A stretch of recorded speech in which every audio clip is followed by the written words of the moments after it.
전국에 계신 시삽, 부삽님 건강하신죠? 요새 신종플루가 굉장히 이렇게 굉장히 유행이 굉장히 극심해졌는데 건강 조심하시고요. 그동안 제가 이전에 했던 강연들 혹시 들으셨는지요? 아빠방 강연은 좀 숙제를 내주고 확인을 하는데 시삽, 부삽님은 이렇게 확인을 안 하기 때문에 들었는지 안 들었는지 꼭 한번 들어보시기 바라고요. 오늘은 배려 깊은 사랑으로 키우는 방법에 관한 강연입니다. 사실 배려 깊은 사랑에 관한 부분들은 이전에 강연을 굉장히 많이 해서 아마 들으신 분도 계실 거고, 또 배려 깊은 사랑이 어느 정도 몸에 배서 이미 실천하고 계신 시삼님들도 계실 거고 부시삼님도 계실 겁니다. 다만 배려 깊은 사랑이 머리로 알기는 참 쉬운데 그러면 그런가 보다라고 이렇게 쉽게 받아들이는데 이거를 실천하기가 참 어렵습니다. 배려 깊은 사랑이 몸에 배서 일상생활에서 그 언어와 행동에서 배려 깊은 사랑이 나오기는 쉽지 않더라는 거죠. 사실 우리가 배려 깊은 사랑을 머리로 아는 거와 이렇게 가슴으로 그래서 실천하는 거하고는 전혀 다릅니다. 왜냐하면 우리가 이전에 배려 깊은 사랑을 받아본 경험이 없기 때문에 그것을 실천하려 하면 이렇게 가슴에서 그것을 방해하고 배려 깊은 사랑을 하지 못하게 막는 요소들이 있습니다. 이 부분들을 알지 못하고는 절대 행동으로서 배려 깊은 사랑을 하기는 쉽지 않을 거라는 거죠. 사실 우리가 어린 시절에 배웠던 교육들은 어떻게 보면은 가부장적인, 어떻게 보면 굉장히 유해한 교육입니다. 순종하라고 그리고 복종해야 된다는 교육을 받았고, 그 다음에 말 잘 듣는 어린아이로 크는, 어떻게 보면 착한 아이로 크라는 어떤 그런 교육을 받았습니다.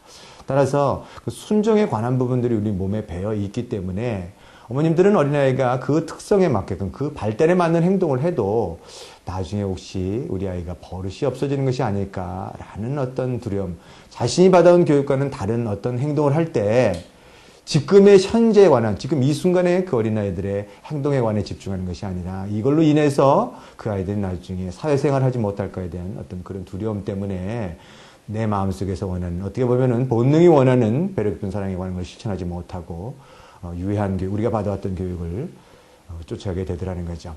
배려 깊은 사랑은 그런 면에서 이렇게 머리로 아는 사랑이 돼서는 안 되고요. 가슴으로 실천할 때만, 가슴으로 알고 행동으로 옮길 때만 배려 깊은 사랑이라고 얘기할 수 있습니다. 사실 우리가 이 배려 깊은 사랑에 관한 중요성들이 어떻게 보면 이전까지 교육에서 교육이 새롭게 변화되는 과정을 거치게 된 것은 최근에 어떻게 보면 금세기에 와서 2차 대전을 겪으면서 히틀러가 추진하는 그 과정 속에서 이전에 어떤 순정적이고 억압적인 교육이 틀렸다라는 것을 우리가 알게 됐다라는 거죠. 이전에 사실은 그렇게 대규모적으로 2차 대전 그 시기에 그렇게 600만을 사람이 죽여본 적은 없었습니다. 그런데 왜 그렇게 독일 국민들이, 독일이 굉장히 어떻게 보면 문화국가고 굉장히 의식이 높은 어떤 그런 국가인데, 그런 국가에서 그렇게 잔인하게 집단적인 악이 행해질 수 있을까 봤더니 어린 시절에 이 히틀러가 나오기 전에 40년 전에 어떤 교육이 유행했냐면 이렇게 복종하고 명령하고 그다음에 순종하는 이런 교육들, 어린아이는 그렇게 키워야 된다라는 그런 교육들이 유행했습니다. 이전에는 부모와 함께 있었는데 산업혁명이 일어나고 산업이 발달해 가면서 아버지가 직장을 찾아서 가정을 떠나게 되고 교육에 굉장히 가족주의의 근본적인 변화가 일어나면서 어린아이들을 어떻게 키워야 되는가에 관한 부분들이 점점 어떻게 보면 전문가의 손에 맡겨지고, 전문가들은 어떻게 보면 부모에게 좀 더 편리하게 어린아이를 키울 때 어린아이들이 좀 더 순종하고 이런 교육, 이거에 관한 부분들이 강조되면서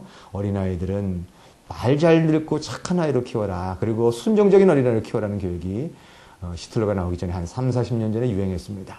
어린아이들은 그런 교육을 받으면서 그 부모가 주는 거기 때문에 당연히 그런 교육이 몸에 배게 되고, 그렇게 엄격하고 억압하고 그런 교육을 통해서 어린아이들은 그 순종하는 어린아이가 컸지만, 그 당시 그렇게 순종하는 과정 속에서 자신의 자아가 사라지고 자신이 존중받고 사랑받을 만한 존재에 관한 부분들이 사라지는 과정 속에서 분노가 축적됐고, 그 분노는 몸이 기억하는 그 과정 속에서 그들이 성인이 되었을 때 결국은 희생양이, 히틀러가 600만이라는 그 유태인의 희생양을 주었을 때 아주 가차없이 악을 행하더라는 거죠.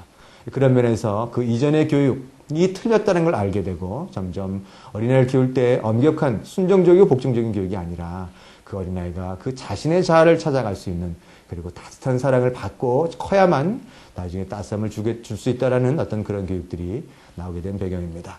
사실 이 배려 깊은 사랑은요, 사실은 정의하기도 어렵고 어떻게 보면은 실천하기도 어렵습니다. 그러나 제가 보기에는요, 배려 깊은 사랑에 대한 본질을 아주 제대로 정의해 놓은 책이 저는 푸르미 엄마의 육아 메시지라고 봅니다. 육아 메시지의 가장 핵심적인 부분에 뭐라고 써놨냐면 교육은 행복한 삶을 살아갈 수 있도록 아이의 출발을 도와주는 조건 없는 사랑입니다. 라고 했습니다. 제가 첫 강연에서 교육의 가장 핵심적인 부분들은 아이를 있는 그대로 사랑하는 거다. 배려 깊은 사랑은 사실은 어떤 면에서는 조건이 없는 사랑입니다. 아이를 그 모습 그대로 사랑하는. 그리고 이렇게 썼습니다. 아이를 키우며 가장 힘든 것은 배려 깊은 사랑이란 균형을 실천하는 일입니다. 균형. 배려 깊은 사랑은 아이의 발달 과정을 이해하고 아이의 눈빛을 보면서 아이의 속마음을 읽고 공감해 주는 것입니다. 배려 깊은 사랑은요, 발달 과정을 이해해야 된다는 전제가 있고, 그 다음에 아주 중요한 거, 눈빛을 보면서 속마음을 읽고 공감해 준다 그랬습니다. 이 공감에 관한 부분들 제가 좀 이따 얘기하겠습니다. 사실은 배려 깊은 사랑을 머리로 알면서도 이 공감에 관한 부분이 부족해서 실천하지 못합니다. 아이 스스로 자신을 통제할 수 있는 내부의 힘을 길러주며 남과 더불어 행복하게 살 수 있는 사랑의 씨앗을 아이에게 선물하는 것이죠.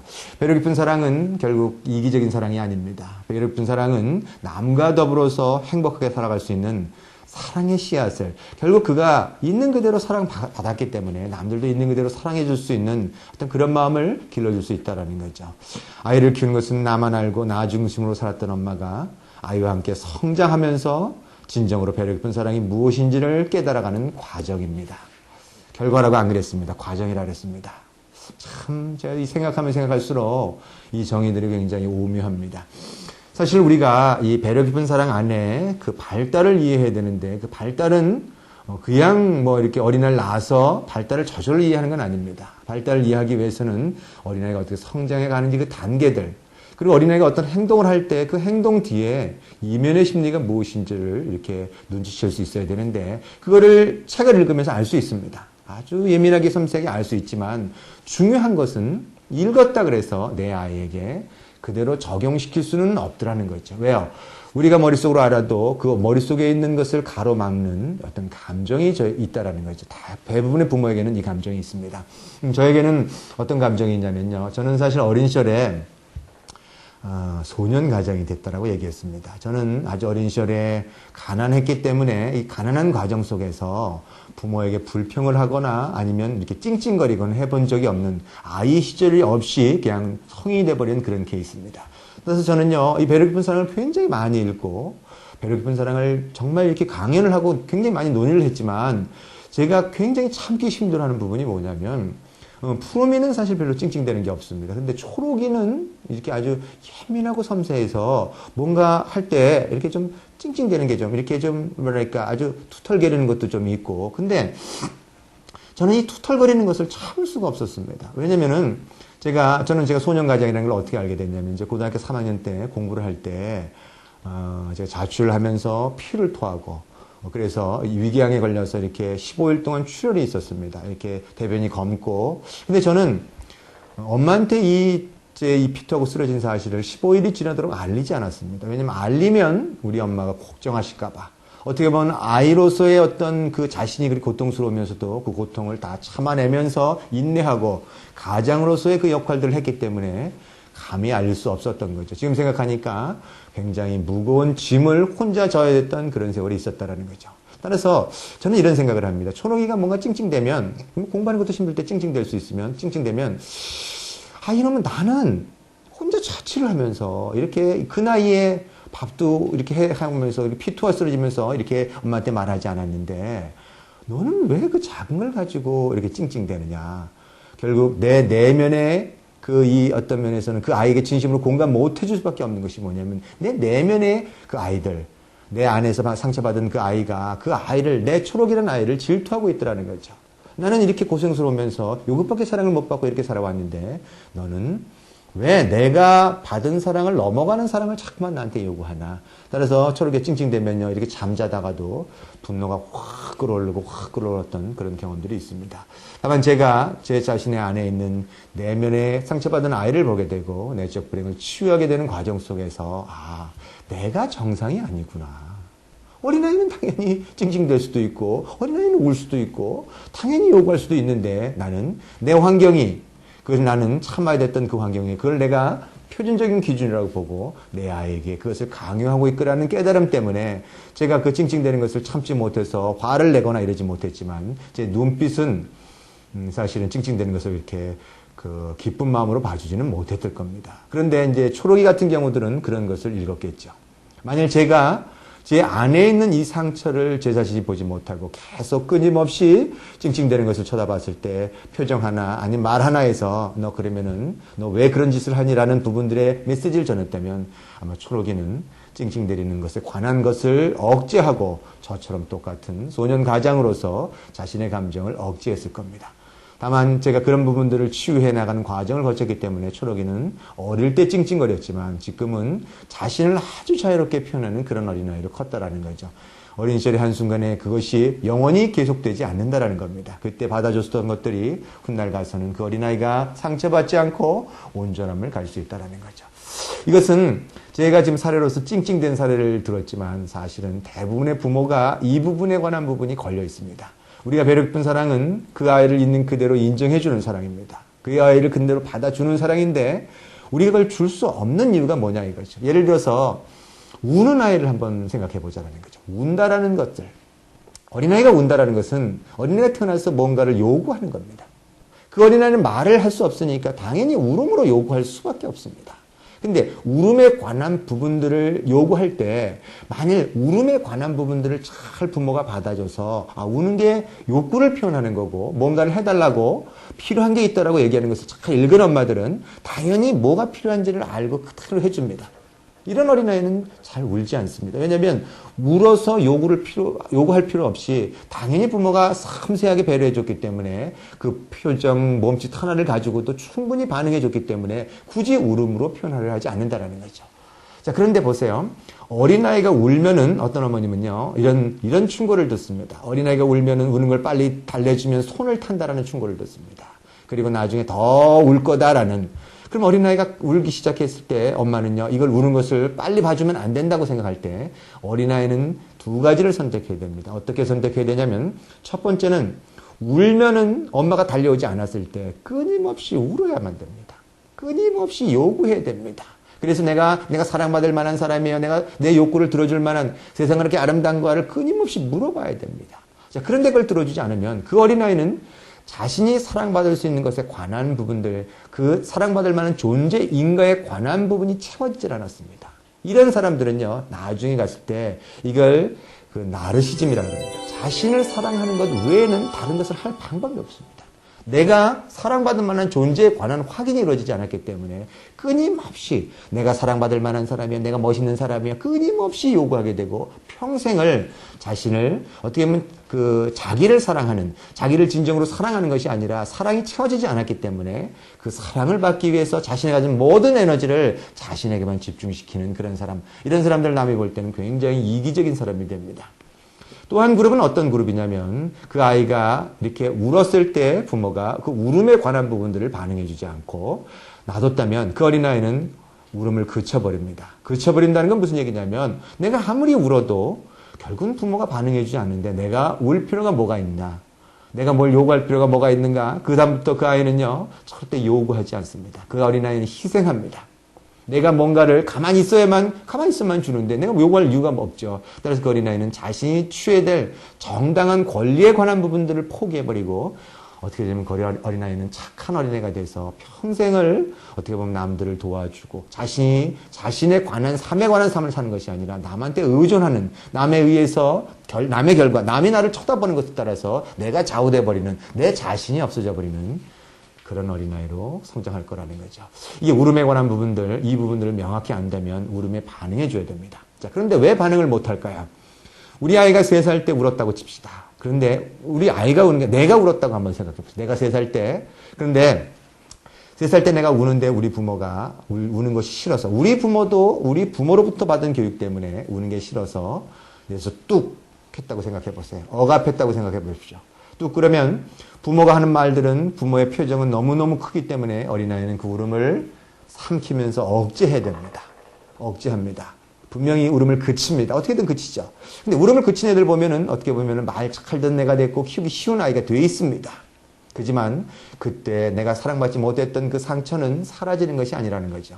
그것은 그 상처를 계속 간직하기에는 너무도 힘이 들기 때문에 아이가 선택할 수 있는 방법은 억압을 통해서 무의식 안에 망각의 기제를 사용해서 무의식 안에 밀어넣어야 됩니다. 그때 물음이 채워지지 않았던, 그 욕구가 채워지지 않았던 그 아이는 끊임없이 그것을 채워달라고 요구합니다. 자, 이렇게 자란 사람이 성인이 됐을 때는까지는 이 울음에 관한 부분들, 내 욕구를 채워주고 나를 사랑해달라는 욕구에 관한 것을 외면할 수 있습니다. 우리 지금 이 사회는 외면할 수 있는 방법을 아주 잘 발달시켜 놓고 있습니다. 어떻게 시켜놓냐면, 예를 들어서 일을 열심히 하게 한다든가, 아니면 텔레비전을 본다든가, 아니면 술을 먹는다든가, 뭔가 중독적이고, 어떻게 보면은 그 자신을 보지 못하게 하는 어떤 그런 외적인 요소들이 굉장히 다양하게 발달돼서 결국은 그 내면의 아이를 안 봐도 괜찮습니다. 중요한 것은 그때까지는 안 보지만 우리가 이것을 평생 안 보느냐? 물론 안 볼 수도 있습니다. 그러나 결혼을 하고 아이를 낳게 되면 이것을 안 볼 수는 없습니다. 왜냐하면 우리 아이가 나서 우리 아이가 3살이 됐을 때 그 아이가 울기 시작하면 내가 3살 때 받았던 그 억압에 관한 부분, 그 상처를 무의식 안에서 아이의 울음이 불러일으킵니다. 아이가 그 아이의 상처받은 것을 나와라 이렇게 얘기하는 것이 아니라 그 상황이, 그 3살 때 어린아이에 관한 부분이 내 아이의 3살이 똑같은 걸 불러일으키죠. 따라서 그 아이가 울게 되면 나도 모르게 이렇게 올라옵니다. 분노가 올라옵니다. 이것은 어른으로서의 분노가 아니라 아기 때 받은 상처에 관한 분노. 나는 울음을 뚝 굳혀가면서 이렇게 나 오늘날까지 성장해 왔는데 너는 왜 내가 받은 사랑을, 넘어가는 사랑을 요구하느냐라는 부분. 사실 부모가 아이를 질투 안 한다 그러는데 사실 질투 안 하는 거 아닙니다. 질투합니다. 내가 받지 못한 사랑을 넘어가는 부분에 대해서는 분명히 질투합니다. 따라서 그런 부분 때문에 분노가 일어나게 되고, 그 분노 때문에 어린아이를 있는 그대로 못 봐주게 되고, 내가 당했던 것들, 내가 받은 그대로 또 아이에게 주는 그 과정을 거치게 되더라는 거죠. 사실은 배려 깊은 사랑이요, 어떤 면에서는 방임과도 굉장히 차이가 이게 비슷해서 그 차이가 나지 않기 때문에 이게 배려인지 방임인지에 대한 어떤 그런 혼동이 있을 수 있습니다. 물론 우리가 배려 깊은 사랑을 주려니까 배려 깊은 사랑에 관한 부분에 억압하지 않는다는 건 압니다. 뭐냐면 어린아이를 야단치고 매를 들지 않는다는 것은 이거는 분명히 배려 깊은 사랑이 아니라는 건 알죠. 근데 그 정반대인 억압을 받은 사람은 반대적인 행동, 내가 받은 그것만큼은 내 아이한테 주지 않겠다, 내가 아이한테 매를 들지 않겠다라는 어떤 그런 마음 때문에 사실 그 나이의 어린아이에게 줘야 될 기준을 주지 않는 경우들이 있습니다. 예를 들어서 어떤 거냐면 내가 불편한 감정, 울음에 관한 불편한 감정이 내가 어린 시절에 그런 것을 가지고 있다면 아이가 울게 되면 나는 그 울음에 관한 감정에 직면하지 않기 위해서 얼른 회피해버립니다. 따라서 예를 들어서 제가 어떤 아이가 어떤 무슨 인형을 하나 가지고 있었던가 하는 물건을 가지고 있었다. 그러면 어린아이가 그걸 남한테 뺏겼다. 아니면 잊어버렸다. 그러면 엄마는요, 그 어린아이가 그걸 찾고 막 울고 그러면요, 그 울음 자체가 너무너무 피곤합니다. 왜냐면 분노를 일으키고 어떻게 해야 될지 모르기 때문에. 그래서 엄마는요, 그 어린아이가 그걸 잃어버림으로써 갖고 있는 그 상실감, 이런 부분에 네 감정이 지금 그걸 잃어버려서 얼마나 마음이 아프겠니. 그죠? 이걸 너무너무 사랑했는데, 그래서 그 아이의 마음에 공감해주는 그것이 아니라, 얼른 무슨 얘기냐면, 그거 아무것도 아니야. 그거 내가 얼른 사줄게. 그거 하나 사주면 되지. 사실 사준다라는 것은 어떻게 보면은요, 그 어린아이에게 그 마음을 공감해주는 것이 아니라, 그 감정을 회피하기 위한 어떤 하나의 수단이 되어버릴 수밖에 없다라는 거죠. 그럼 그 어린아이는요, 이게 내가 지금 갖는 소유에 관한 부분이 중요한 것이 아니라 엄마가 내 마음을 이해해 주는 것이 더 중요한 건데, 그것을 회피해버리는 과정 속에서 아이는 뭘 느끼냐면, 내가 우는 감정을 느껴서는 안 되는구나. 이거는 부모가 회피하는 그 감정이구나. 따라서 그 아이는 그 감정을 회피해버리게 되더라 이거죠. 결국 우리가 배려 깊은 사랑을 준다라고 얘기했는데, 그래서 부드럽고 이렇게 사랑스럽게 말을 하고 하는데, 그 부드러움에 관한 부분들이 그 아이를 있는 그대로 사랑하는 것이 아니라, 그 아이의 감정을 그대로 받아주는 게 아니라 내가 편하기 위해서, 내가 불편한 감정에 직면하지 않기 위해서 곧바로 아이에게 들어주고 순종해주는 어떤 그런 과정을 거쳐가더라 이거죠. 이 경우에 어린아이들은요, 충분히 배려 깊은 사랑을 부모는 줬다라고 생각하는데 어린아이는 받아본 적이 없다라고 생각합니다. 이 경우에 어린아이들 행동은 굉장히 어떻게 보면 산만해질 수도 있고 어떻게 보면 폭력적일 수도 있고, 그래서 사람들이 남들이 볼 때는 분명히 배려 깊은 사랑입니다. 아주 정말 지극히 끔찍하게 사랑하는데 그 아이들의 행동이 그렇게 배려 깊은 사랑을 통해서 남한테 배려하는 것이 보이지 않는다면 이거는 분명히 배려 깊은 사랑 안에 조건이 걸려 있음을 의미합니다. 우리가 이게 우는 문제만 아니라 사실은 우리 일상생활 속에서 어린아이를 키우면서 이 분노가 일어나는 지점은 내가 상처받은 그 지점입니다. 되게 어머님들은요, 사회성에 대한 걱정을 굉장히 많이 하시는데 어린아이의 사회성도 사실은 걱정하시는 어머님은요, 어떤 어머님이냐면 어린 시절에 사회성에 관한 상처를 받은 사람입니다. 사실 이렇게 영재성이 뛰어난 어린아이들은요, 이렇게 남과 어울려 노는 것을 어린 시절에 그렇게 좋아하지 않습니다. 그들은 굉장히 독자적이고, 제가 아빠방 강연에서 무한계 인간에 관한 얘기를 할 때 무한계 인간의 특징 중에 하나는 굉장히 독자적인 아이라 그랬습니다. 어울려 노는 것보다는 혼자서 스스로 즐길 수 있는 그 능력, 따라서 다른 사람에 관한 부분에 어울리는 능력도 있지만 홀로 설 수 있는 어떤 그런 능력도 가진 아이입니다. 자, 그런데 부모가 만일 어린 시절에 이렇게 조용히 앉아있고 자기가 몰입하게 들어가 있고 이럴 때 이게 걱정이 돼서, 사회성이 걱정돼서 자꾸만 어울려 놀게 하고 이런 과정에 접촉하게 하는 과정 속에서 부정당했고 상처받았다면, 그래서 자꾸만 너는 왜 이렇게 어울려 놀지도 못하고 너는 왜 사회성이 없냐라는 얘기를 듣고 자랐다면 분명히 내면에 그 상처를 그대로 간직하고 있습니다. 따라서 내 아이가 그 나이가 돼서 분명히 그렇게 해서 이렇게 어울리지 않고 혼자 있으려 할 때는요, 다른 사람들, 혼자 있어 봤던 사람들은, 충분히 스스로 설 수 있었던 사람들은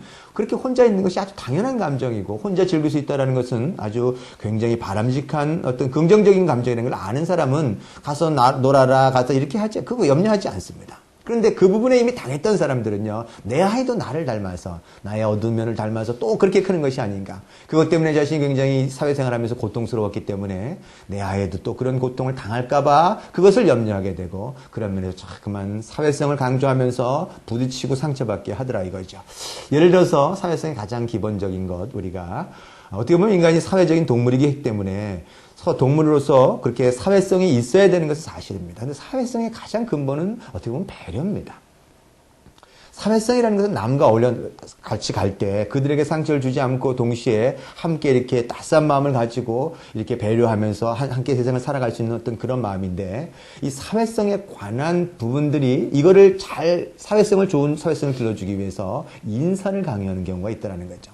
인사에 관한 부분들은 물론 인사를 잘하는 어린아이를 키우고 싶다면 제가 보기에는 그 어린아이에게 인사를 하라고 강요할 필요가 없습니다. 어린아이는 인사할 권한도 있고 인사하지 말아야 될 권한도 있습니다. 대개 부모들이 인사를 시킬 때는 어떻게 얘기하냐면 그 이전에 낯선 사람 조심하라 이렇게 교육시킵니다. 그리고 인사하라고 시킵니다. 그 어린아이는 사실은 맨 처음에 보는 사람은 누구나 다 낯선 사람입니다. 근데 인사를 시키니까 낯선 사람은 조심하라 그랬을 때 조심하고 있는데, 그 다음에 인사시키면 이걸 이중구속이라 그럽니다. 하지 말아야 될 것들, 전혀 반대에 대한 부분들을 얘기하고 있죠. 근데 부모가 어린아이에게 인사를 시킬 때는요, 사실은 어떤 마음이 있냐면, 내 아이가 인사를 잘 해서 그 아이가 굉장히 사회성이 뛰어난 어린아이처럼 보이면 사실 내가 어린아이를 잘 키웠다라는 어떤 그런 인정을 받고 싶은 그런 욕구들이 있습니다. 이 욕구를, 인정에 대한 욕구로서 아이에게 인사를 시킨다면 그것은 있는 그대로의 사랑이 아니라 조건에 걸린 그런 사랑이죠. 인사를 잘하는 어린아이를 키우고 싶다면 두 가지만 잘하면 됩니다. 첫 번째는 부모가 인사하는 모습을 보여주면 되는 겁니다. 그럼 어린아이는 부모의 인사하는 뒷모습을 보고 자랍니다. 그리고 두 번째는 뭐냐면 어쩌다 아이가 인사를 하게 되는 경우, 마음이 동해서 하는 경우가 있습니다. 그 경우에는 정말 칭찬해주고 격려해줘서 네가 하는 행동이 정말 바람직한 행동이라는 것에 관한 분명한 메시지만 전하면 되는 겁니다. 아마 푸르미닷컴의 회원님들은 잘 아실 겁니다. 푸르미닷컴의 아이들이 저를 굉장히 좋아합니다. 아시겠지만 저한테 인사도 잘 합니다. 근데 제가 만나자마자 하는 말이 뭐냐면 인사시키면 인사해야지, 그러면 저 인사시키지 말라 그럽니다. 그 아이가 이미 나하고 눈 마주쳤으니까 인사 안 해도 됩니다. 인사했잖아요. 이렇게 하고 제가 그런 얘기를 합니다. 제가 아이들이 저에게 인사를 잘하는 이유가 있습니다. 저는요, 어린아이한테 먼저 인사를 하도록 하지 않고 항상 그 부모하고 먼저 대화를 나눔으로써 그 아이에게 지금 푸름이 아빠라는 사람이 낯선 사람인가, 경계해야 될 사람인가 라는 것에 대한 판단 기준을 줍니다. 그것은 그 교육이 부모가 낯선 사람 조심하라고 얘기한 건 맞습니다. 그럼 부모와 재밌게 대화를 나누고 친근하면 아이 입장에서는 우리 부모가 이렇게 친하니까 당연히 인사를 해도 괜찮겠구나라는 그거에 대한 부모들의 판단을 내려서 자연스럽게 인사가 들어오죠. 자, 그런데 부모가 인사를 시키는 부분이 나중에 어떤 결과를 가져오는지를 이해하셔야 됩니다. 인사가 강요되면, 인사가 굉장히 바람직한 어떤 면에서 행동이기 때문에 자꾸만 인사를 하라고 강요가 되는데, 강요가 되면 어떻게 되는가? 어린아이가 인사를 강요하면 강요할수록 그 어린아이가 왜 인사를 해야 되는지에 대한 깨달음 없이, 암이 없이 그냥 인사가 강해서 의무적으로 하게 되고, 인사를 하는 과정 속에 어린아이는 무엇을 갖게 되냐면 자신의 의지에 반해서 강요되는 그 과정 속에 그 어린아이는 수치심을 느끼게 됩니다. 이 수치심이라는 그 감정은 굉장히 무서운 감정입니다. 수치심과 사실은 죄책감은 다른 감정입니다. 죄책감이라는 것은 행동에 대한 감정입니다. 내가 어떤 행동을 잘못했다라고 느끼는 것에 대해서, 따라서 죄책감은 행동에 대한 사과를 해버리면 됩니다. 수치심은 행동에 관한 것이 아니라 그것은 인간 자체에 대한 감정입니다. 내가 못났다라는 거, 내 자신이 사랑받을 만한 존재가 아니라는 그 감정입니다. 자, 수치심에 관한 부분들을 우리가 흔히 조장하는 것이 뭐냐면, 어린아이가 인사를 안 하고 쭈삣쭈삣거리면 어머님은 이 아이가 인사를 안 하니까 좀 더 어린아이를 방어해준다는 의미에서 다른 사람들한테 뭐라고 얘기하냐면, 우리 아이가 부끄러움이 많아요, 이렇게 얘기합니다. 사실 부끄러움이 많다, 수치심이 있다라고 얘기하는 것은 어떤 면에서 당연히 어린아이가 부끄러워하는 어떤 그런 마음을 가지고 있는 거죠. 수치심이 나쁜 감정은 아닙니다. 왜냐하면 수치심이라는 감정 자체가 우리가 인간임을 얘기해 주는 감정입니다. 수치심이라는 감정이 굉장히 너무 많아서 그것이 고착화되면 문제가 되지만, 우리가 수치심을 가졌을 때는 우리보다 더 위대한 존재, 굉장히 어떻게 보면은 신에 대한 개념을 이해할 수 있고, 또한 내가 뭔가를 잘못을 저질러도 우리 인간이기 때문에, 수치심이 있는 인간이기 때문에 그것이 영원히 용서받을 수 없는 것이 아니라는 것을 알게 해주는, 어떻게 보면 인간으로서 살아갈 수 있는 있는 데서 굉장히 필요한 감정이지만, 수치심에 관한 부분이 끊임없이 반복되고 이렇게 고착되면서 그 수치심이 감정이 아닌 나 자신의 본체를 구성해버리는 그 상태로 갈 때, 이 아이가 부끄러움을 많이 타요라고 얘기할 때 그것이 여러 번 반복되면 아이는 내가 부끄러운 존재구나, 내가 수치심이 많은 존재구나, 이렇게 나 자신을 수치심으로 받아들이게 되는, 엄마가 그 아이를 수치스러운 존재로 봤기 때문에 어린아이는 그 자신을 수치스러운 존재로 자신이 받아들이게 돼버리면, 일단 수치심이 고착화돼 버리면 그때는 어떻게 되냐면, 이 수치심이라는 감정은요, 모든 감정을 다 잡아먹게 되어 있습니다. 참 이 감정 무서운 감정입니다. 수치심은요, 어떻게 보면은 가장 근원적인 감정, 이 수치심에 관한 부분이 뭐와 연결되어 있냐면 정신분열서부터 시작해가지고, 예를 들어서 우리가 갖고 있는 강박, 우울, 이 모든 감정이 수치심과 굉장히 깊은 관련이 있습니다. 수치심이 나 자신의 본체를 구성해버리면 이때 아이는요, 예를 들어서 기쁨이라는 감정을 느껴도 수치심에 대한 부끄러워서 그 기쁨에서 웃지를 못합니다. 그리고 울지도 못합니다. 우는 감정도 사실 부끄러워서. 다만 이 모든 감정이 수치심 안에 다 잡히게 되는데, 유일하게 이 수치심 안에 잡히지 않는 감정이 하나 있습니다. 어떤 감정이 안 잡히냐면 화라는 감정. 물론 화라는 감정에 관한 부분, 화도 수치심 안에 잡힙니다. 건강한 화는 어떻게 보면 우리가 짓밟히는 것에 대한, 그거에 대한 반동으로서 나오는 겁니다. 짓밟히지 않기 위해서 우리를 지키기 위한 정상적인 감정이 화입니다. 그런데 화라는 감정이, 건강한 감정이 수치심 안에 잡히게 되면 이때는 뭐가 되냐면 경로가 됩니다. 분노가 끓어오르는 분노가 돼버리는 거죠. 따라서 수치심이 굉장히 많은 사람은 주기적으로 그 분노를 터뜨리지 않고는 내적인 균형을 잡을 수 없습니다. 자, 결국 그 아이가 수치심에 관한 부분이 감정이 잡힌다는 얘기는, 그 어린아이는 다른 사람에 비해서 다른 사람을 보는 것이 너무너무 부끄럽고 수치스러워서 결국 자신 안에 고립을 선택해야 됩니다. 이 고립에 관한 부분이 극단으로 갑니다. 결국은 그 사람은 외롭습니다. 이 외로운 사람이 나중에는 어떤 사람이 되냐면 극단적인 범죄자가 되게 될 수밖에 없다는 거죠. 왜요?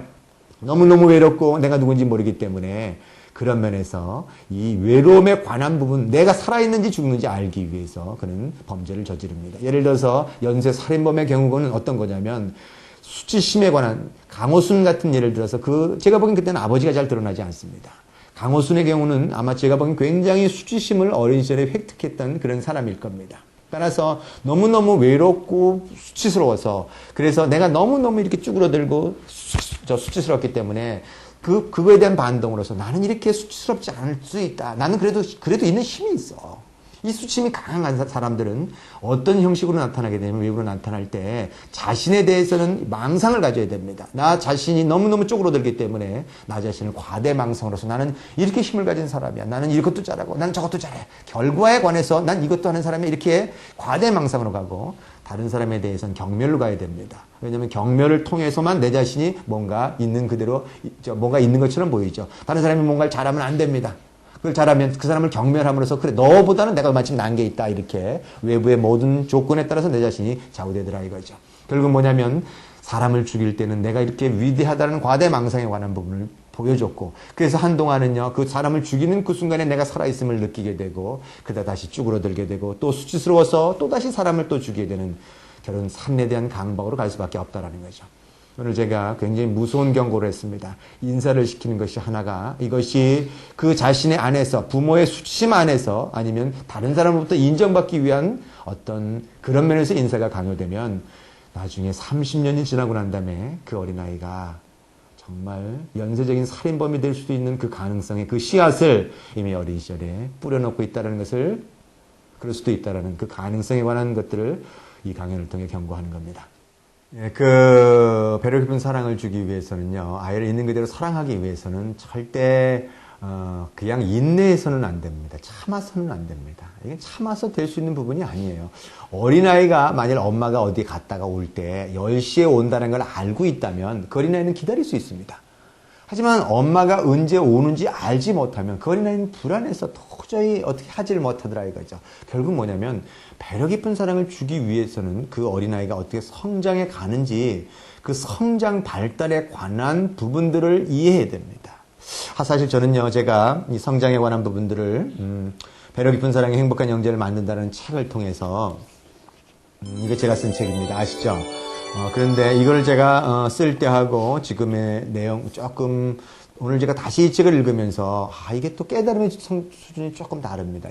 분명히 제가 쓸 때 피상적으로 쓴 부분이 있고 그 내면 깊이 안에서 왜 그렇게 동인에 관한 부분들을 얘기하지 못한 어떤 그런 부분이 있지 않았나. 그러나 동인을 또 얘기하려니까 이 책이 또 한 권이 나와야 되지 않을까 싶은 어떤 그런 생각이 있는데 나중에 제가 이 책을 조금 더 수정할 것들은 좀 수정하려 합니다.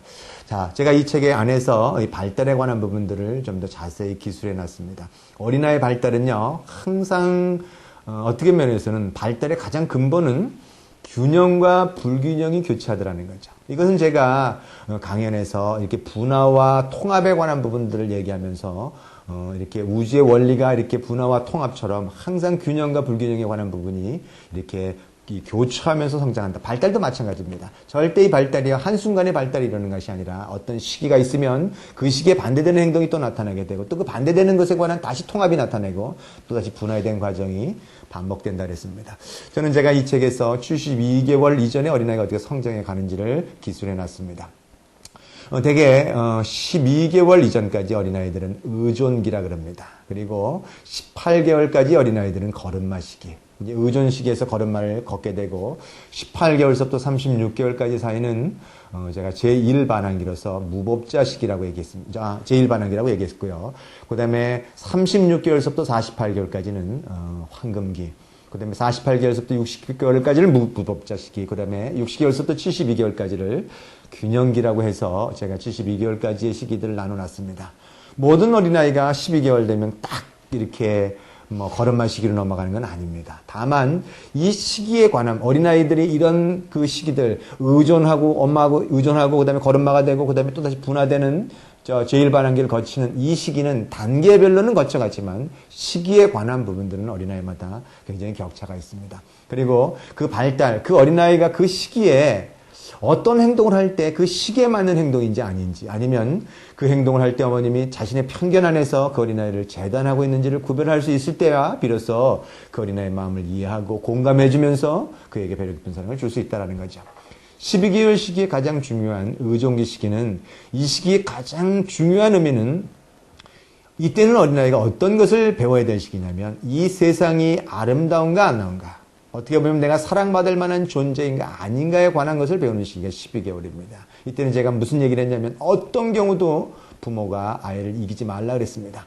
먹는 문제, 자는 문제, 모든 문제에서 아이가 원하는 데를 따라가라 그랬습니다. 사실 이 먹는 문제에 관한 부분들에서 대부분의 어머님들이 걸리세요. 먹는 문제에 대해서도 우리가 받아온 교육에 따라서 그 어린아이에게 먹는 것을 시간을 맞춰 먹이거나 먹는 것에 관한 부분을 사랑을 주는 거라고 어머님이 알게 되면요. 어린아이가 먹지 않으면 굉장히 고통스러워합니다. 되게 이 먹지 않는 것, 먹는 문제에 걸리는 어머님은 어린 시절에 내가 부모로부터 먹는 문제에 의해서 강요받았던 엄마입니다. 어떤 어머님은요. 뭔가를 굉장히 잘 처리해서 잘 먹이라 그럽니다.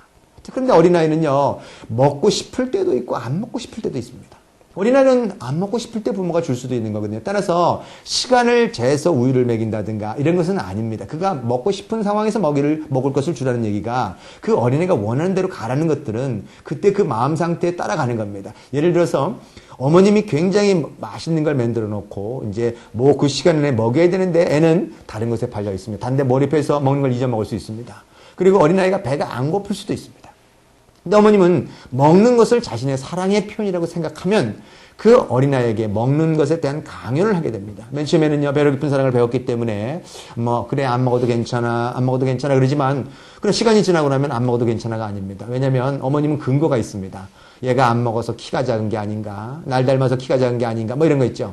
그 다음에 얘가 몸무게가 안 나가요, 이런 것들에 대한 걱정 때문에 먹여야 된다는 것에 대한 이론적인 근거를 찾습니다. 자, 그런데 어머님이 신이 아닌 이상 어린아이에게 먹을 것을 줬을 때 어린아이가 그 순간에 배가 고프지 않는다면 어린아이는 어떤 선택을 해야 되냐면 먹어야 될 것인가 아니면 먹지 말아야 될 것에 관한 선택을 해야 됩니다. 그러나 대부분의 어린아이들은요, 어머님이 준 것에 대한 그 강요를 받아들입니다. 왜냐하면 엄마가 먹으라 그랬을 때 그걸 거부하면 엄마가 나를 버릴지도 모른다는 두려움 때문에 당연히 받아들이게 되죠. 그러나 받아들이는 과정에서 어떤 문제가 생기냐면 내가 배가 고프지도 않는데 내 몸이 보내는 신호는 분명히 배가 고프지 않은 건데 근데 엄마는 먹으라 그럽니다. 그럼 그 아이 입장에서는 먹는 것이 옳은가 아니면 먹지 않는 것이 옳은가, 엄마가 하라는 것이 옳은가 아니면 내 몸이 보내는 신호가 옳은가, 그 어린아이는 혼동하게 되고 당연히 그 어린아이는 선택을 할 때 내 몸이 보내는 신호를 무시해버리는, 결국 엄마가 주는 엄마의 선택에 따라가게 되는, 결국 그 어린아이는 나중에 내 안에서 내면에서 나오는 자신의 의지라든가 자신의 어떤 그 느낌이라든가 감정에 따라서 움직이는 것이 아니라 다른 사람의 눈치를 보고 다른 사람에 의해서 움직여가는, 그리고 다른 사람의 판단이 옳고 나 자신을 그 판단에 위임해버리는, 어떻게 보면 서로 독립되지 못하고 의존해버리는 어린아이로 클 수 있다는 거죠. 따라서 자는 시간, 어머님이 어린아이들을 자는 시간에 관한 부분을 제가 보기엔 정할 필요가 없습니다. 어린 시절 자고 싶을 땐 재고 오고 먹고 싶을 땐 먹이라는 거. 이거에 관한 내용은요, 까다로운 내 아이를 위한 까다로운 내 아이 육아백과라는 책에 아주 자세히 나와 있습니다. 저는요, 이게 제가 이 책을 읽으면서 이 책을 읽어보면은요, 어떻게 하면 까다로운 아이를 달랠 것에 관한 부분에 대한 내용이지만 아닙니다. 이거는 배려에 관한 부분이 이미 몸에 배서, 그래서 배려가 일생생활에 어떻게 적용되느냐에 관한 책입니다. 이 책에 관한 내용들이 그냥 나온 책이 아닙니다. 이게 30년을 연구해서 그렇게 자란 어린아이들이 나중에 어떻게 컸다라는 그 증거에 관한 부분들이 있기 때문에 이 책에 대한, 제가 볼 때 이 책이 힘이 있을 수밖에 없다라는 거죠. 먹는 문제, 자는 문제에 대해서 고민하지 마십시오. 어린아이가 원하는 대로 가시라는 거죠. 어린아이는 먹을 때가 있고 그 다음에 안 먹을 때가 있습니다. 되게 어린 시절에는요, 그렇게 먹는 것에 관한 부분에 연연할 필요가 없는 게, 어린아이는 그 당시는요, 머리가 자라지 몸이 자라지 않습니다. 그러나 사춘기가 되면은요, 굉장히 먹는 걸 찾습니다. 푸르미도 어린 시절에 까다롭고 아주 안 먹었던 아이입니다. 물론 그래서 변비도 걸리긴 했지만, 그러나 나중에 지나니까 얼마나 많이 먹는지, 그 당시 제가 왜 먹는 문제 때문에 이렇게 고민을 많이 했는가, 그런 생각이 듭니다. 자, 그런데 안 먹으면 어떡하냐 그래도 아마 어린아이는요, 알게 모르게 먹을 겁니다. 결국 어린아이들이 잘 먹을 수 있는 거, 좋아하는 거, 어린아이 참여하게끔 하고 또 좋아하는 것들 줘서 조금 나눠 먹이면서 좀 더 여유롭게 느긋하게 그 어린아이 먹는 문제를 보시라는 거죠. 자, 12개월까지는 그런 문제들, 18개월 되면 이 어린아이는 돌아다닙니다. 돌아다닐 때 제가 배려 깊은 사랑에서 가장 중요한 부분 중에 하나라고 생각하는 건 뭐냐면, 이때 어린아이들은 굉장한 호기심을 갖고 있습니다. 모든 것이 이 어린아이는 배움입니다. 그래서 이 어린이는 잠시도 가만히 있지 않습니다. 가서 그릇을 꺼내고 그냥 집어 던지고, 그 다음에 이때 물기도 합니다. 저도 많이 부모한테 물려봤습니다. 이 문다라는 부분들은 뭐냐면 내가 어떻게 반응하느냐를 보기 위한 거지 부모를 골리기 위해서 무는 거 아닙니다. 현명한 엄마들은요, 물지 않는 게 현명한 겁니다. 그리고 그런 면에서 물 때 얼른 피하는 거죠. 이때 중요한 것은 어린아이가 부정당할 수 있는 환경을 만들지 않는 게 굉장히 중요합니다. 이때 만약 18개월짜리 어린아이를 데리고 레스토랑에 갔다. 그래서 아주 엄격한 레스토랑 가서 먹는데 아이가 돌아다닌다. 돌아다니는 걸 야단친다. 그건 제가 보기에는요, 그건 부모 교육이 잘못된 겁니다. 그 부모가 배려 깊은 사랑을 받아보지 못한 사람입니다. 그건 어린아이는요, 그 과정에서 끊임없이 부정당하고 벌받고 야단맞은 그 과정 속에 중요한 것은 그 행동을 고치는 게 아니라 부정당하는 그 과정 속에서 나는 사랑받지 못한다라는, 사랑받을 만한 존재가 아니라는 내적 불행을 먼저 획득하게 되더라는 거죠. 그 어린아이는 결국 내적 불행을 일단 획득해버리면 계속 불행해지고 싶은 욕구가 강해서 불행에 길들여짐으로써 불행한 것을 추구하게 됩니다. 이때 어린아이들은요, 어떤 경우에도 부정당할 수 있는, 물론 부정당할 수밖에 없는 환경들이 있긴 있습니다. 하지만 그 부분들을 최소화시키는, 저는요, 푸르미를 키울 때 그런 면에서 집안에 별로 가구가 없었습니다. 가구가 없다라는 얘기는요, 깰 게 별로 없다라는 얘기입니다. 이건 뭐냐면 가서 넘어지지도 않죠. 그 다음에 다른 사람이 오는 것에 대해서 굉장히 경계했습니다. 푸르미 엄마는요, 예를 들어서 벨을 누르면 아이의 집중력이 깨지기 때문에 이 취침 중이니까 벨을 누르지 마셔서 그런 걸 이렇게 문 앞에다 붙여놔서 어린아이가 온전히 있는 그대로 통째로 관심을 받고 사랑받을 수 있는 어떤 그런 시간들을 줬다라는 거죠. 이 시간들을 부정당하지 않는 것들은 결국 나중에 이것이 호기심으로 가고, 이 호기심이 어릴 때의 호기심이지만 학교에 들어가서 배움에 대한 호기심, 어떻게 보면 성장에 대한 호기심이 이때 제가 보기에는요, 이때 받았던 것들이 연장돼 갈 거라는 거죠. 제가 오늘 아주 재미난 책 하나 가져 나왔습니다. 나중에 한번 강연 또 잡을 건데요. 푸르미 3D 입체 공룡박물관이라는 책. 이 책 제가, 이거 아직 재본도 안 된 책입니다. 아주, 이 책을 보면서, 이런 입체, 이렇게 세계적인 입체적인 책이 없습니다. 나중에 이거, 세부적인 내용은 제가 나중에 설명하겠습니다. 이렇게 입체에 관한 부분들. 그런데 제가 무슨 얘기를 하고 싶냐면, 어릴 때 그 집안을 탐험했었던 그 호기심. 그 호기심이 어디로 갔냐면 푸르미에게는 공룡으로 갔고, 이 공룡이 사실은 푸르미에게는 고등학교 1학년 때까지도 심리학 분야를 전공하겠다라고 결심하기 전까지, 3학년 결심하기 전까지 공룡에 관한 관심을 내가 한 번도 놓쳐본 적이 없습니다. 이 내용을 제가 보면서의 느낌이 뭐냐면, 제가 쭉 읽으면서 어떻게 어린아이 심리를 저렇게 잘 파악해서 그 어린아이에게 맞는 그 공룡에 관한 내 책 내용을 어떻게 저렇게 체계적으로 정리할 수 있는가. 고등학교 3학년짜리가 한 분야의 전문 분야의 저런 책을 쓸 수 있었다라는 것은, 그것은 이 18개월 요럴 시기에 돌아다니면서 부정당하지 않았던 경험이 훗날 연장돼서 하나의 결과를 만들어내는 그런, 이게 푸르미가 썼지만 푸르미만 특별한 어린아이가 아닙니다. 우리 다큐멘은 모든 어린아이들이 어머님이 두려워하지 않고 결국 그렇게 호기심을 키울 수 있는 어떤 그런 환경들을 준다면 궁극적으로 푸르미만 책을 쓰겠습니까? 푸르미가 첫 번 썼지만 따라서 줄줄이 책을 쓰면서 전혀 다른 어린아이로 성장해 갈 거라는 거죠. 자, 18개월까지가 제가 보기에는 어머님이 직장을 가질 때도 18개월까지가 어린아이를 어떻게 보면 18개월 시기에 그 어린아이 인생에 있어서 긍정과 부정, 자신의 존재에 대한 어떻게 보면 사랑에 대한 부분이 결정되는 시기. 이 시기에 이때만이 부정당하거나 이때 이 어린아이가 내적 불행을 획득하게 되면 나중에 뭔가 잘못했을 때는 정신분열로 갑니다. 그만큼 후유증이 심각하다는 얘기입니다. 이때 있는 그대로 사랑받는 그 과정이 중요합니다. 자, 그런데 18개월부터 36개월이 되면 이전과는 다른 어린아이의 발달을 어린아이가 보이기 시작하더라는 거죠. 이때는 뭐가 되냐면, 우리가 우리 스마트 러브에서 제가 그런 얘기를 했습니다. 스마트 러브에 보면 1차적인 행복은 부모로부터 있는 그대로 사랑받을 때 온다 그랬습니다. 18개월까지가 있는 그대로 사랑받을 때 1차적인 행복이 오고, 18개월부터 넘어가게 되면 2차적인 행복이 옵니다. 2차적인 행복은 어떻게 구성되냐면, 2차적인 행복의 첫 번째는 전능한 자가 18개월 되면 넘어가면 나오기 시작합니다. 전능한 자는 자신이 모든 걸 다 할 수 있다라고 생각하는 자입니다. 그래서 이때 되면 어린아이가요, 자기의 역량에 맞지 않는 엉뚱한 일을 저지릅니다.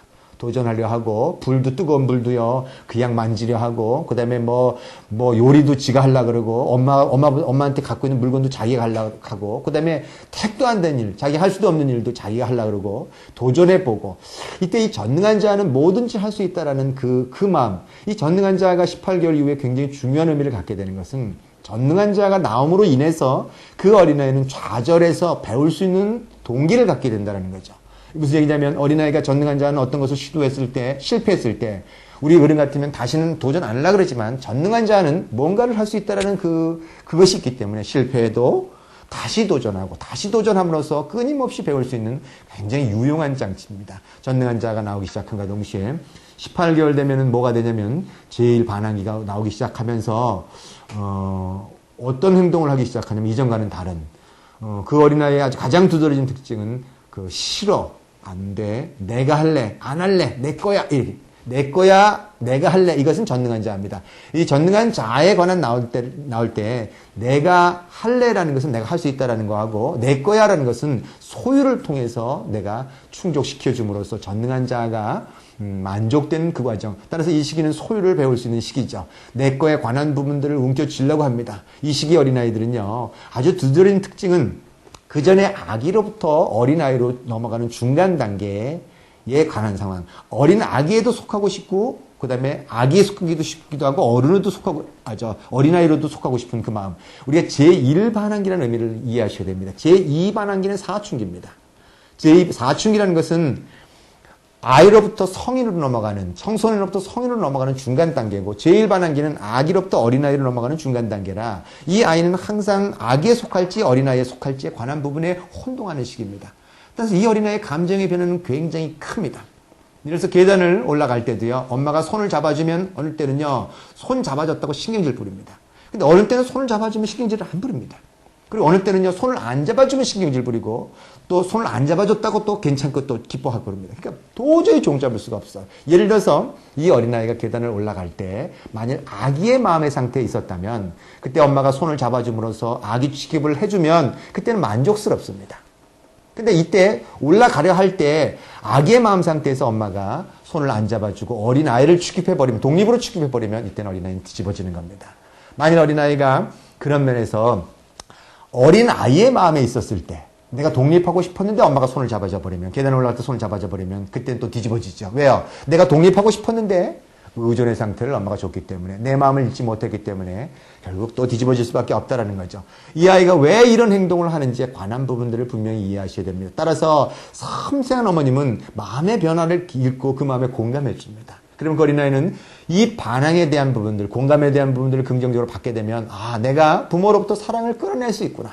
내가 전능한 자아가 충족되면서, 아, 나는 정말 괜찮은 사람이야 라는 부분들, 그리고 소유가 충분히 충족되는 그런 과정 속에서 이 아이는 뭐가 점점 발전해 가게 되냐면 유능한 자로 발전해 갑니다. 소유에 관한 부분이 아니라 내가 뭔가를 선택하고 그 일을 해낼 수 있음에 관한 부분으로서 만족을 얻게 되는, 이 시기가 굉장히 중요한, 아주 중요한 그 고비를 넘어가는 이 시기 어린아이를 키울 때가 굉장히 어렵습니다. 이 시기를 아이를 사랑해주고 그 발달을 이해해준다면 그 어린아이는 반항기를 아주 무사히 넘어가면서 어느 상태를 가게 되냐면 황금기의식으로 들어가게 되어 있습니다. 분화에 대한 부분들이 쭉 일어났다가 뭔가 뭐든지 거부했던 그 어린아이가 어느 날 시게 되면 이제는 엄마 말을 잘 듣는 어린아이, 내가 할래 그러고 엄마에 관한 부분들 순종하게 되고 다른 어린아이도 잘 어울려 놀게 되는 어떤 그런 시기가 잠시 옵니다.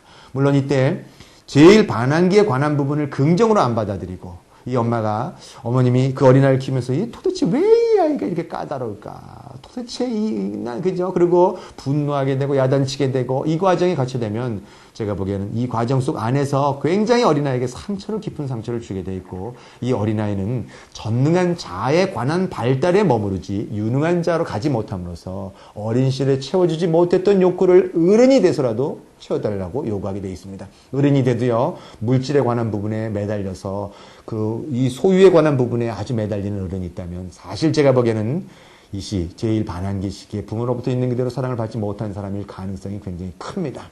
저도 사실은 어떤 면에서 이 시기를 거쳐갔습니다. 저는요, 소유를 충족시켜줬던 경험이 없기 때문에 어른이 됐을 때 저는 포기를 잘했던 사람이고, 소유를 하고 싶었던 것에 관한, 내가 갖고 싶어도 사실은 사달라고 요구하지 않았던 어떤 그런 면들입니다. 그리고 저는요, 소유에 관한 부분들을 당연히 남한테 주는 것을 배웠기 때문에 내 자신을 요구하지 못했던, 그래서 저는요, 어떻게 보면 인생을 가난하게 살았던 사람 중에 한 사람입니다. 제가 내적 불행을 치유하고 난 다음에 분명 엄마가 제 소유를 요새는 인정해 줍니다. 낚싯대를 사게 하고, 전 낚싯대 사는 것조차도 혼자 사는 게 어려워가지고 이렇게 직원을 같이 가서 샀던 그런 사람이지만 지금은 제가 정당하게 사달라고 살 것은 요구하고 그 다음에 제가 어린 시절에 못했던 애기짓을 푸른 엄마가 하도록 허용해 줌으로써 제 안에 채워야 될 것들을 지금 채워나가니까 이제는 소유의 문제 가지고 제가 이렇게 고민하거나 이러지는 않는다라는 거죠. 자, 여러분 남편들이 만일 그 소유에 관한 부분을 채우지 못했다면 다시 어린 시절에 그 시기로 내려가기를 원한다면 내려가도록 해줘야 됩니다. 그래서 채우지 못했던 부분들을 채울 수 있는 시간들을 주셔야 된다는 거죠. 황금기 시기는 뭐 어린아이가 잘 크니까 고민할 필요가 없습니다. 왜냐하면 황금기 시기에 관한 부분들은 뭐 그냥 가만히 있어도 그냥 저절로 크는 건데 어떤 어린아이는요 황금기가 일찍 오는 어린아이도 있고 그 다음에 황금기가 계속되는 어린아이도 있습니다. 자, 그런데 제일 반환기를 격심하게 겪었던 어린아이들은 황금기에 오게 되면은 그래도 어머님 살만하죠. 그러나 그 황금기가 그렇게 오래 가지 않는다는 게 또 다른 문제입니다. 황금기가 끝나게 될 무렵쯤 되면 어린아이는 무법자 시기로 돌입하게 되어 있습니다. 무법자라는 것은요, 그 말 그대로 법이 없다는 뜻입니다. 법이 없다. 이 어린아이들, 대개 한 60개월 그 안에 있는 어린아이들은요, 하는 거 보면은요, 어린아이의 행동 자체가, 이때는 전능한 자가 굉장히 우세할 시기입니다. 이때는 소유에 관한 부분들은 보다는 내가 뭐든지 할 수 있다는 게 우세한 시기입니다. 그래서 자기가 이긴다고 생각합니다. 자기가 아빠보다 힘도 세고, 예를 들어서 있잖아요. 뭐든지 할 수 있다라고 생각하고요. 그 다음에 이 시기 어린애들 가만 관찰하면은요, 뭐가 그렇게 재미있냐면, 이렇게 골리는 게 재미있습니다. 개구장이죠. 손똥침 누는 거. 얘기를 해도 꼭 방구 얘기, 똥 얘기만 합니다. 그거 아시죠? 엄마 골리고 사람들 손님 오면은요, 엄마 골린다고 무슨 얘기 하는지 아세요? 엄마 나 오늘 뭐 먹었는지 알아? 이렇게 시작합니다. 길고 굵은, 그죠? 응가 먹었다 그러고 헥헥거립니다. 아, 엄마 그런 것만 알아서 합니다. 근데 그거 엄마가요, 그 안에 수치심이 있고 있어서 그 안에 말려 들어가면요, 야, 너 그런 얘기 하지 마. 그러면 그거 더 합니다. 그때 어머님 어떻게 하셔야 되냐면, 그래, 맛있겠구나. 그죠? 너나 많이 처먹어라. 있잖아. 이렇게 아주 여유를 가지고 그렇게 반응해 주셔야 됩니다. 부정적인 관심 야단치면 그 관심이 더 늘어나게 되어 있습니다. 무법자 시기는 내가 할 수 있다라는 것 때문에요. 아주 그런 면에서 이 어린아이들, 이게 친구들하고도 있을 때도요, 친구들을 지배하려는 성질도 굉장히 강합니다. 그리고, 그러면서 아빠가 주먹 내! 그래 놓고 있잖아요. 자기 보재기 내면. 이땐 지는 걸 너무너무 싫어합니다. 게임을 할 때도요, 이 아이는 게임 자체가 재밌는 게 아니라 이기는 게 재밌습니다. 그래서 게임에 관한 부분들을 부모가 있는 거예요. 저렇게 이기려만 한다면 나중에 이렇게 모든 것에다 경쟁해서 이기려는 아이가 될까? 아닙니다. 이 시기는 그 어린아이가 전능한 자가 극도로 우세하면서 그것을 채우고 싶어 하는 것.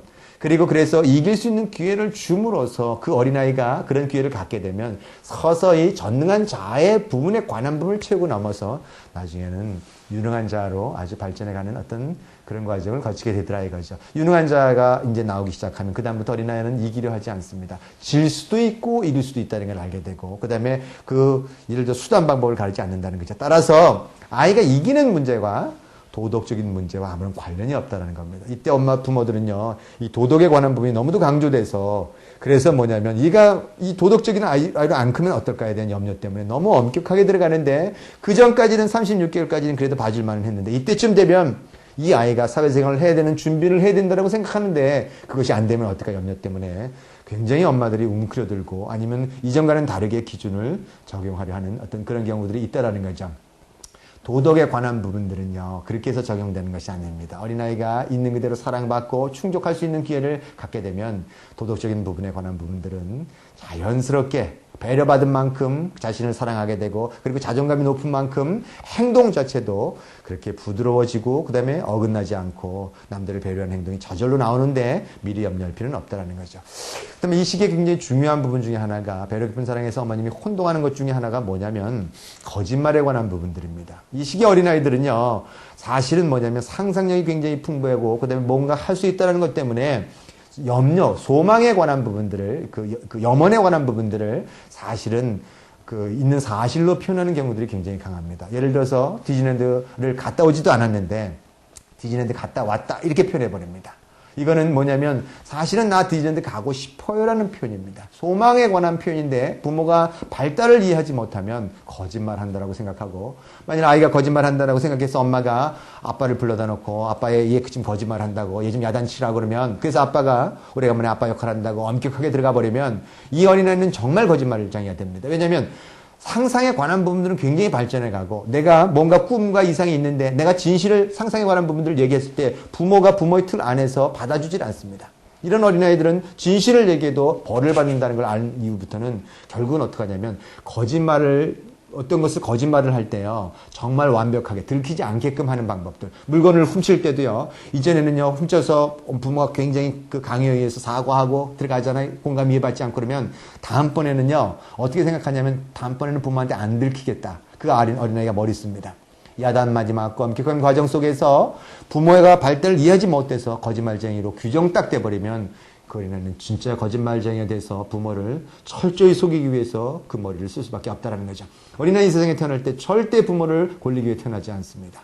따라서 그 어린아이가 정말 거짓말을 한다면 사실은 거짓말하는 것들은 그 안에 그 어린아이가 부모에 관한 수치심을 획득하고 있는 겁니다. 부모의 어두운 면들을 이미 가지고 받아들이고 있기 때문에 그 어린아이들이 그것들을 그대로 표현하고 있을 뿐입니다. 부모 안에서 과연 그런 면들이 있는가 없는가, 내가 이 거짓말이라든가 물건 훔치는 것에 대한 수치심을 내가 아직도 간직하고 있는가를 먼저 보셔야 될 필요가 있다는 것과 더불어 발달에 관한 이해가 전제되어야 된다는 거죠. 예, 지금 오늘 그 배려 깊은 아이를 키우는 방법에 관한 부분들은 공감과 발달에 관한 두 가지 측면을 얘기했습니다. 배려 깊은 사랑은 사실은 이 측면이 아니라 굉장히 여러 가지 측면을 가지고 있습니다. 제가 이전에 글을 써놓은 걸 쭉 보니까 배려 깊은 사랑에 대해서 아주 재미난 글을 제가 써놓고도 이거 제가 잊어먹고 있었습니다. 근데 오늘 다시 읽으면서 뭐라고 써있냐면, 배려 깊은 사랑에는 자식에 대한 절대적인 신뢰와 믿음이 있어야 된다고 했습니다. 이거는 뭐냐면 자식에 대한 절대적인 신뢰와 믿음은 자신에 대한 믿음과 사랑입니다. 따라서 나 자신의 내적 불행을 극복해 가면서 내 자신이 사랑받을 만한 존재고 나 자신을 믿어야 되는 부분에, 이거는 성장에 관한 부분들의 그런 얘기고요. 그 다음에 아이의 발달을 이해하고자 하는 부모님의 열정. 이거는 제가 오늘 발달에 관한 부분을 얘기했고요. 그 다음에 아이들이 부정당할 수 있는 상황을 최소화시키려고 하는 깨달음. 어떻게 보면은요, 그 어린아이가 배려 깊은 사랑을 받기 위해서는 그 적극적으로 환경을 만들어주는 것도 중요하지만 이 사회에서 다른 사람으로부터 오는 시각에 관한 부분들을 차단시켜줘야 됩니다. 우리가 이전의 유해한 교육으로부터 순종과 복종에 따라서 버릇이 없다라든가 아니면 다른 사람들이 충고하는 것에 관한 부분에 절대적인 방어막을 누가 쳐줘야 되냐면 부모가 쳐줘야 된다는 거죠. 이건 부모가 그런 면에서 그런 신념과 그런 깨달음이 없이는 쳐주지 못합니다. 특히 누구한테 오는 그 부정적인 게 많냐면 이 친척이라든가 가족으로부터 오는 어떤 그 부정적인 관점. 저는 이런 얘기를 그렇게 합니다. 그분이 당신의 자녀를 키우십니까? 아니면 당신이 당신의 자녀를 키우십니까? 내 자녀는 내가 키우는 겁니다. 남이 키우는 건 아닙니다. 그래서 유태인들은요, 눈깔 사탕 하나를 줄 때도요, 남이 주면 화를 냅니다. 왜요? 당신이 왜 내 자녀 먹는 것까지 책임지려 하는가? 결국은 내가 내 가정 안에서 내 아이를 그 안에서 방어해야 된다는 거, 보호해야 된다는 거 하나가 있고요. 그 다음에 아이의 마음에 공감하지만 생명과 안전에 관계되거나 남에게 피해를 주는 경우 부모의 단호한 의지도 포함됩니다. 라고 썼습니다. 이것은 뭐냐면 공감에 관한 부분들도 굉장히 중요하지만 단호한 면이 있다는 겁니다. 지금 배려 깊은 사랑을 어머님들이 단호함에 관한 부분들을 정말 혼동하고 계시더라는 거죠. 제가 얼마 전에 그 강연을 했습니다. 전주에서 1200명이 이렇게 와서 강연을 듣는데 어떤 어린아이가 그 안에서 앞에서부터 뜁니다. 처음부터 뜁니다. 그래서 제가 어머님한테 어린아이를 좀 봐달라고. 그건 제가 왜 봐달라고 요청을 하냐면 그 어린아이가 다칠지 모르기 때문에, 또한 그 어린아이는요, 뛰는 과정 속에서 그 많은 공중 앞에서 다른 사람한테 피해를 줘도 괜찮다는 것을 부모가 허용하는 그 과정 속에서 다른 사람에 관한 부분의 권리를 침입하고 넘어가는 것들을 배려 깊은 사랑이라고 착각할 수 있습니다. 단호함은 생명과 안전에 관계되는 부분에 대해서는 아주 분명한 선을 거줘야 된다는 겁니다. 이것은 뭐냐면, 이거는 제가 그런 예를 많이 듭니다. 자동차 도로에서 중앙선을 거주는 것과 동일한 거다. 중앙선을 거주지 않고 그 어린아이를 그냥 놔둬버리면 이 어린아이는 이리 부딪히고 저리 부딪혀서 너무너무 힘듭니다. 이건 뭐냐면 어머님이 내면의 감정에 직면하지 못해서 그냥 놔두는 것과 동일한 겁니다. 그 어린아이는요, 그 상황에서 오는 모든 부정적인 것을 자신이 감당해야 됩니다. 그게 두렵죠. 그래서 어린아이들은요, 나중에 자신을 부정적으로 생각할 수밖에 없다라는 거죠. 어머님이 자신이 부모로서 져야 될 짐에 관한 부분, 의무에 관한 부분들을 지지 않고 부모가 아이를 키우는 거지 아이가 부모를 키우는 것은 아닙니다. 오히려 아이가 부모에 관한 그 욕구를 만족시켜주도록 내버려둔다는 거죠. 어머니 불안한 감정들, 부정적인 감정을 직면하지 않으려고 어린아이를 그냥 내둠으로써 그 어린아이가 엄마 갖고 있는 이 불안한 감정의 책임을 자신이 다 져야 되는 어떤 그런 과정들. 이 과정은요, 부모가 단호하게 선을 거줌으로써, 제가 단호하게 선을 근다라는 게 야단치라는 말고 매를 든다는 말 아닙니다. 오해하지 마십시오.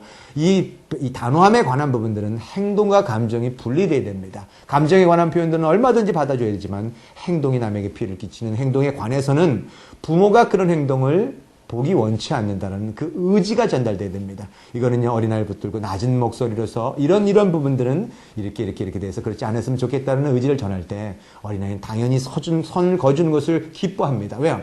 부모가 모든 것을 다 해봐라. 내가 선을 거줄 테니까. 어린아이는 그런 면에서 불안하지 않습니다. 부모가 거주는 선 안에서 움직일 수 있으면, 물론 이 선은 넓어야 되지만 최소한의 선이 어떤 선이냐면 남에게 피해를 끼치지 않는 선, 그리고 그 아이의 생명과 안전의 관계에 대해서는 분명해라는 선이 있어야 된다는 거죠. 예를 들어서 안전벨트를 내가 안 매려고 한다. 배려 깊은 사랑이라고 그거를 그냥 놔둔다. 아닙니다. 그는 그 어린아이가 죽음에 이를 수도 있는데 그건 부모가 어떤 경우에도 물러나지 말아야 될 선이라는 거죠. 자, 오늘 여러 가지에 관한 부분들, 배려 깊은 사랑에 관한 부분들 얘기 많이 했지만 이것을 머리로 아는 것과 가슴으로 실천하는 것은 전혀 다른 영역입니다. 따라서 배려 깊은 사랑은 가슴으로 받아들이는 그 과정 속에서 연습하지 않고는 되지 않습니다. 이 훈련이 되지 않고는요, 이게 쉽지 않는 겁니다. 따라서 프리미닷컴의 시사부사님들, 프리미닷컴 안에서 무엇이 배려인지, 무엇이 방임인지, 무엇이 억압인지에 관한, 물론 이 부분은 나중에 제가 이 내적 분해에 관한 강의할 때 다시 할 겁니다. 하지만 어머님들이 쭉 봤을 때 배려에 관한 상황상에서 올려주는 글들이 굉장히 많습니다. 그 상황에서 그 읽으면서 내 자신이 연습하고 훈련하는 그 과정 속에서 배려 깊은 사랑을 아이에게 실천해주는 그 과정을 통해서 어린아이는 그 배려가 몸에 뵐 거고, 그 몸에 밴 어린아이들은 그 다음 세대를 키울 때는 자연스럽게 배려 깊은 사랑에 의해서 그 어린아이는 성장해 갈 거라는 거죠. 우리 세대에서 우리가 할 수 있는 가장 어떻게 보면 혁명적인 일은 결국 우리가 배려 깊은 사랑을 통해서 그 아이를 키워냄으로써 다음 세대는 그것이 일상생활화될 수 있게끔 그렇게 배려 깊은 사랑을 줄 수만 있다면 이 나라는, 그리고 이 민족은, 그리고 전 세계는 아마 전혀 다른 어떤 세계가 돼 있을 거라는 그 확신이 저에게 있습니다. 예, 그 배려 깊은 사랑이요, 한 번에 이루어지지는 않습니다. 제 경험해 봤을 때도요, 저 자신 내면을 깊이 파고 들어가는 그 과정 속에서 배려 깊은 사랑을 실천하는 게 몸에 배게 되는데, 오늘 제 강의를 들으신 우리 시사부사님들 10번 때릴 거 5번으로 줄이시고, 그리고 10번 야단칠 거 또 5번으로 줄여가면서 그냥 조금씩 한 번에 다 고쳐지는 않은 거고요. 그냥 조금씩 줄여가면서 배려 깊은 사랑을 실천할 때 아이들은 아주 행복한 아이로 성장해 갈 겁니다. 이렇게 그런 질문이 저 회원님들한테 올 때도요, 다른 것에 우선해서, 모든 교육에 우선해서 이것이 이루어지지 않고는 다른 교육이 이루어질 수 없습니다. 자, 오늘 어떻게 들으셨는지요? 들으시면서 재미있으셨는지요? 다음 강연 기대해 주시고요. 이걸로 모든 걸 마치겠습니다. 고맙습니다.